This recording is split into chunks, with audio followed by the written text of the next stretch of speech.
তুমি যে আমার কাছে এরকম এত সোনা গয়না রেখে চলে যাচ্ছ, তোমার কিছু মনে হচ্ছে না? কি মনে হবে, মানে একদিকে সোনার গয়না নিয়ে যেমন কিছু ব্রাইড ইনসিকিউরিটিসে ভোগে, আর একদিকে আমার এই ব্রাইডকে দেখো পুরো সোনার গয়নার খাজনা আমার কাছে রেখে চলে গেছে। না না, এখানে একটাও সিটি গোল্ডেন নেই। আর এই যে সেই মহান ব্যক্তি যাকে আমি রাত 10টার সময় ছেড়েছিলাম সাজিয়ে, তা আজকে তারই রিসেপশন। গ্রামের দিকটায় বেশিরভাগ বিয়ের পরের দিনই রিসেপশন হয়ে যায়, তাই কনে বিদায়ের সাথে সাথেই আমি চলে গেছিলাম ব্রাইডের সাথে তার শ্বশুর বাড়িতে। আজকে তো স্পেশাল দিন, স্পেশাল লুক, স্পেশাল লুক। কেমন চাও কলকাতার মেকআপ আর্টিস্টের কাছ থেকে, কেমন লুক চাও বলো? একদম কলকাতার মেকআপ আর্টিস্টের উপরে সবকিছু ছেড়ে দিলাম, তার মতো করে সাজতে চাই। পাঁশকুড়ার মতো সাজতে চাও? না না, একদম তার মতো করে সাজতে চাই। সে যদি পাঁশকুড়ার মতো সাজায় তাহলে তাই সাজবো, আর যদি সে মানে কলকাতার মতো সাজাবে তাহলে কোন শাড়িটা পরবে? কোন শাড়িটা? স্কাই কালারের ওই শাড়িটা। আচ্ছা ঠিক আছে, স্কাই স্কাই আজকে হবে ব্লু, নীল পরি। চলো নীলাম্বরীকে আজকে সাজাই। এত হাসি খুশি মিষ্টি স্বভাবের ব্রাইড বোধহয় আমি খুবই কম পেয়েছি আমার এই প্রফেশনে।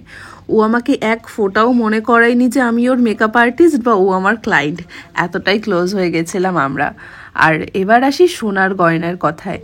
এই যে তোমরা দেখো যে আমি এত এত গয়না পরাই, একটু খেয়াল করে দেখবে যে আমি সব সময় ক্যামেরা অন করে গয়না পরাতে বেশি পছন্দ করি। আর অবশ্যই একটা থার্ড পার্সনকে রাখি, সেটা যেন বাড়ির লোকই হয়, যাতে ব্রাইডের কোনো রকম ইনসিকিউরিটিস না হয়। আর আমি মনে করি যে এটা সবসময় রাখাও উচিত।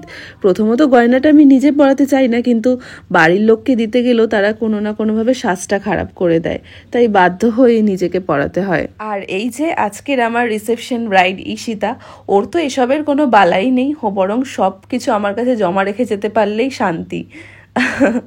তো যাই হোক, আজকে ওকে আমি সাজাচ্ছিলাম। একটা দেখো গ্লিটারির উপরে আই মেকআপ করেছি, ওর ব্রাইডাল মেকআপটা আশা করি তোমরা অনেকেই দেখে ফেলেছো অলরেডি। আর আজকে ছিল রিসেপশন, সেটারই মেকআপ চলছে। আই মেকআপটাকে আমি এরকম একটু গ্লিটারি রেখেছি, তারপর আমি শুরু করে দিলাম ফেস মেকআপ। এবার ফেস মেকআপ করতে গিয়ে তোমাদের একটা কথা বলি, এই যে তোমরা অনেকেই দেখো বা অনেকেই বলো যে আমার একদম ন্যাচারাল ফ্ললেস মেকআপ চাই, আমি তাদের উদ্দেশ্যে শুধুমাত্র একটা কথা বলতে চাই, তোমরা এই যে ন্যাচারাল বা ফ্ললেস মেকআপ যেটুকুই দেখো ফটো বা ভিডিওতে, তার অনেকটা নির্ভর করে স্কিনের ওপরে।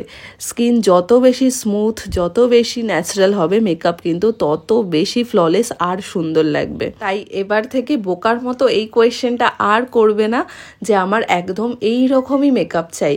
সেই রকম মেকআপ পেতে গেলে তোমার স্কিনটাও একদম প্রপারভাবে মেনটেন করতে হবে।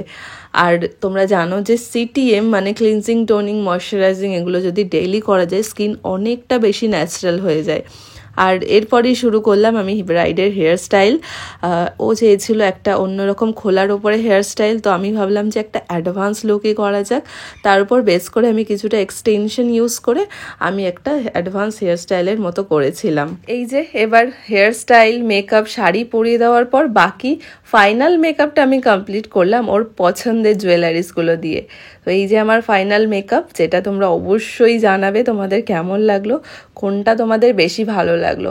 আর হেয়ার স্টাইলের ক্ষেত্রে আমি একটা এক্সটেনশন ইউজ করেছিলাম, যার জন্য এতটা বেশি বাউন্সি দেখতে লাগছে। আর এমনিতেও সুন্দর দেখার জন্য ওর এত বেশি মেকআপের প্রয়োজন ছিল না, শুধু দরকার এই একগাল হাসি, ব্যাস সবাই ফিদা।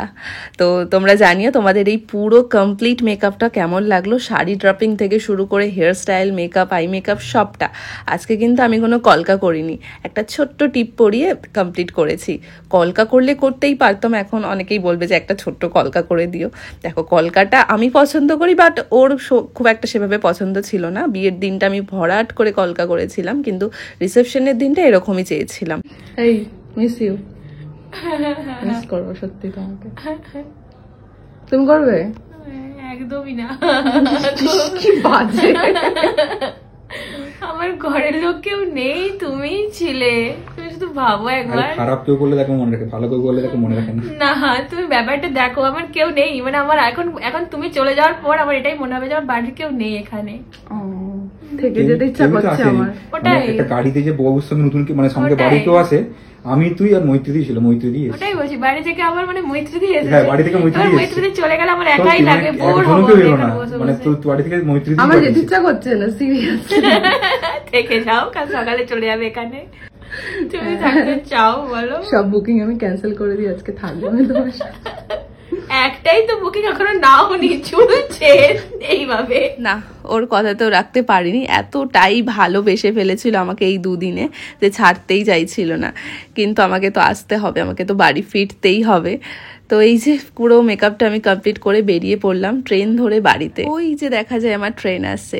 চলো টাটা সবাইকে, ভালো থেকো তোমরা।